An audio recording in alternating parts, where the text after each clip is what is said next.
বানিয়ে নিলাম অপূর্ব স্বাদের রাঙালুর পান্তুয়া।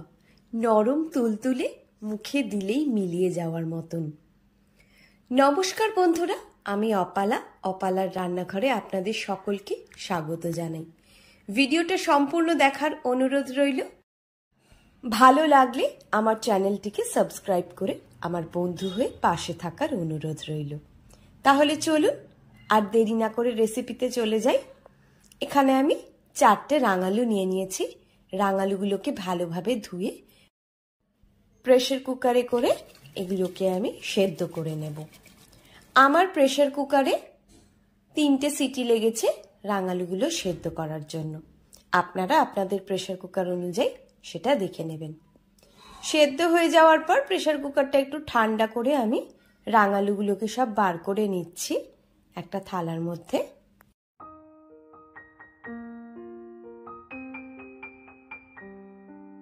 প্রত্যেকটা রাঙালুর খোসাগুলো প্রথমেই ছাড়িয়ে নিচ্ছি।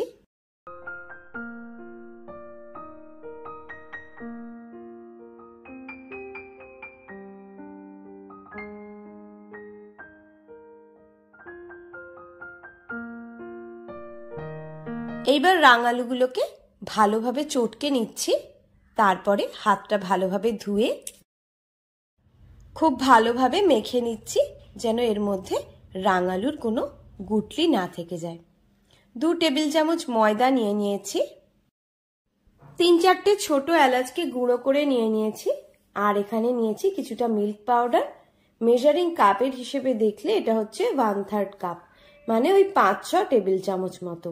মিল্ক পাউডারটাকেও অল্প অল্প করে এর মধ্যে দিয়ে পুরো রাঙালুটাকে ভালোভাবে মেখে নিচ্ছি। রাঙালুর ডোটা এইরকম একটু চটচটে নরম আঠালো টাইপেরই হবে। রাঙালুটা ভালোভাবে মেখে নিয়ে এর মধ্যে 2 চা চামচ ঘি দিয়ে দিচ্ছি। আর তারপরে ঘিটাকেও একসঙ্গে ভালোভাবে মেখে নিচ্ছি।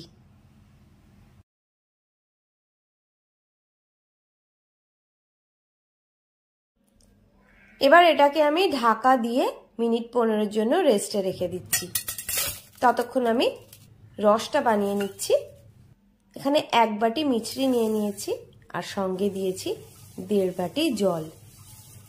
গ্যাসের ফ্লেমকে হাইতে রেখে প্রথমে মিছরিগুলো গলিয়ে নিচ্ছি। যে এলাচগুলো গুঁড়ো করে আমি রাঙালুর মধ্যে দিয়েছিলাম সেই এলাচের খোলাগুলোই এর মধ্যে আমি দিয়ে দিলাম। মিছরিগুলো গলে যাওয়ার পরে 6-7 মিনিট ধরে খুব ভালোভাবে ফুটিয়ে নিয়েছি। এইরকম একটা স্লিপারি তেলতেলে রসের টেক্সচারটা হবে। তারপরে গ্যাসের ফ্লেমটা অফ করে ঢাকা দিয়ে রসটাকে আমি রেখে দিলাম।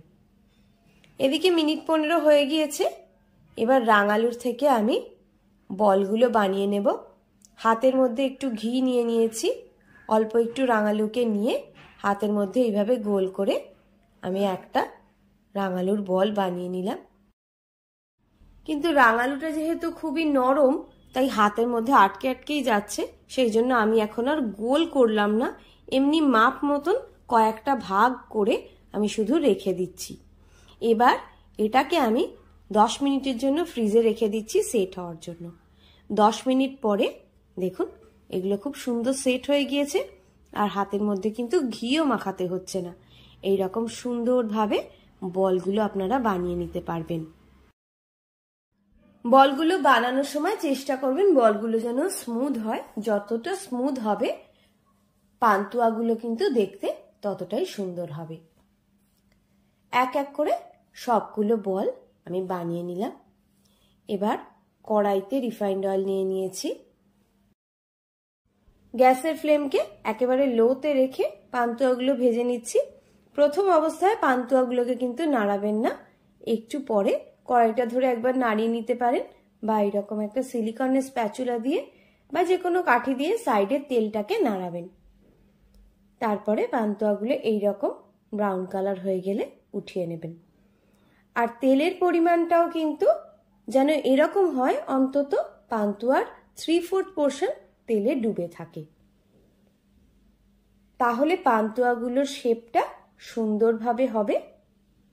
এইভাবে দেখুন নাড়িয়ে নাড়িয়ে সব দিক সমানভাবে আমি ভেজে নিচ্ছি। কি সুন্দর গোল গোল বড় বড় পান্তুয়াগুলো হচ্ছে, দেখেছেন? একইভাবে আমি সবগুলো পান্তুয়া কিন্তু ভেজে নিলাম। তেলের টেম্পারেচারটা অ্যাডজাস্ট করার জন্য প্রত্যেকটা ব্যাচ ভাজার পরে আমি গ্যাসের ফ্লেমটাকে একটুক্ষণের জন্য অফ করে রেখেছি। এবার পান্তুয়াগুলোকে একটা ঝুড়ি চাপা দিয়ে মিনিট 10-এর জন্য একটু ঠান্ডা হতে দিলাম। তারপর যে রসটা আগে থেকে বানিয়ে রেখেছিলাম, হালকা গরম রস, তার মধ্যে পান্তুয়াগুলোকে আমি সব ভিজিয়ে দিচ্ছি। ঘন্টা 1.5 পরে পান্তুয়াগুলো দেখুন রসের মধ্যে কি সুন্দর ভেজে গিয়েছে। ভিডিওটা সম্পূর্ণ দেখার জন্য অসংখ্য ধন্যবাদ। রেসিপিটা ভালো লাগলে ভিডিওটাতে একটা লাইক দিয়ে আমার চ্যানেলটা সাবস্ক্রাইব করার অনুরোধ রইল। সবাই ভালো থাকবেন, সুস্থ থাকবেন। আজ এই পর্যন্তই। টাটা।